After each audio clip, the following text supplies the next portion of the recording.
লিখিবলৈ ভাষা নোহোৱা আৰু ক'বলৈ শব্দ নোহোৱা এক প্ৰতিবেদন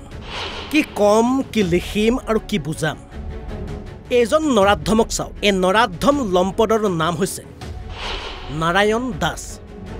নাম ৰাখিছে ভগৱানৰ নামত কিন্তু কাম আকৌ অসুৰতকৈ নিকৃষ্ট এই অসুৰৰূপী নাৰায়ণৰ ঘৰ আকৌ মৰিগাঁও চহৰত এই নৰাধমে কোৱাটো বাদেই শুনিবলৈকে লাজ লগা এক কাণ্ড সংঘটিত কৰিছে আছে প্ৰকাণ্ড অট্টালিকা সদৃশ ঘৰ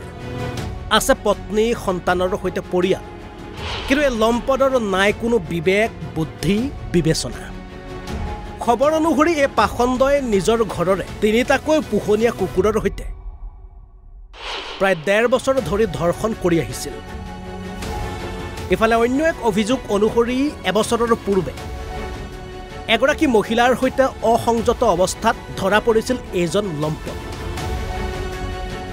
শেষত এনিমেল ক্ৰাইম কণ্ট্ৰোলৰ অভিযোগৰ ভিত্তিত মৰিগাঁও আৰক্ষীয়ে আটক কৰে এগৰাকী লম্পট নাৰায়ণ দাসক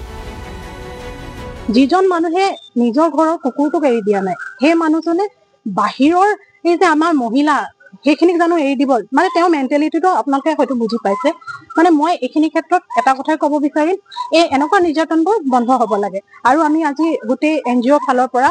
আমি গুৱাহাটীৰ পৰা মৰিগাঁৱত উপস্থিত হৈছো এইটো ৰিজনতে আমি শাস্তি বিচাৰো একচুয়ালি আমি গম পাইছো যোৱাকালি এটো এটা অলৰেডি চলি আছিল দেৱাঞ্জন মুখাৰ্জী তেখেতে এটো চাই আছিল কেছটো 1.5 বছৰৰ পৰা এটা সেক্সুয়ালি অ্যাবিউজ তিনটা কুকুৰ হৈ আছে ঘৰ মানুহৰ তাত ইয়াতে মৰিগাঁৱত আৰু এভিডেন্স নাথাকাৰ কাৰণত এটো অকমান দেৰি হৈছিল বাট এটা এভিডেন্স পোৱা গৈছে ভিডিও পোৱা গৈছে আৰু ইমিডিয়েটলি আমাক সাম পুলিচে হেল্প কৰিছে যিজন ক্ৰিমিনেল হয় যিজনে ৰেপ কৰিছে যোনে সেক্সুয়ালি অ্যাবিউজ কৰিছে এটো তেওঁক ধৰা হৈছে ইয়াৰ পিছত আমি এতিয়া থানালৈ গৈ আছো এতিয়া বাকিখিনি হ'ব এজাহাৰ দিয়া হৈছে তেনেকে তদন্ত কৰিব পুলিচে মৰিগাঁৱৰ পৰা দিগন্ত ডেকাৰ ৰিপোৰ্ট অসম লাইভ 24